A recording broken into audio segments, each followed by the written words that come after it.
रोहित, काय त्रास होता तुला आधी?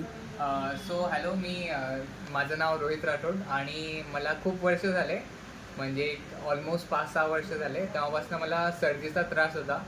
म्हणजे एव्हरी मॉर्निंगला मला सर्दी व्हायची आणि त्याच्यानंतर म्हणजे दुपारपर्यंत संध्याकाळपर्यंत कमी होऊन जायची, पण हे रोज चालायचं. सो कोविडमध्ये तर खूप जास्त प्रमाणात झालं हे आणि मोस्टली तेव्हापासूनच झालं.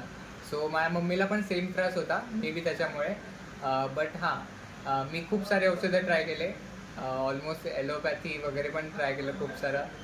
सो माझी नेहमीची टॅबलेट असायची, सो ती घ्यायचो. बट त्याच्याने काय व्हायचं की मला म्हणजे डोकं चालायचं नाही जास्त, म्हणजे कामच्या ठिकाणी लक्ष नाही लागायचं. बट मग नंतर मी इथं आलं आणि मी ऑलमोस्ट झाले आता 2-3 मंथ्स झाले आणि मी हे घेतोय आणि मला इफेक्ट दिसतोय त्याचा, की मला जे रोज सर्दी वगैरे व्हायचं, आता ते लिटरली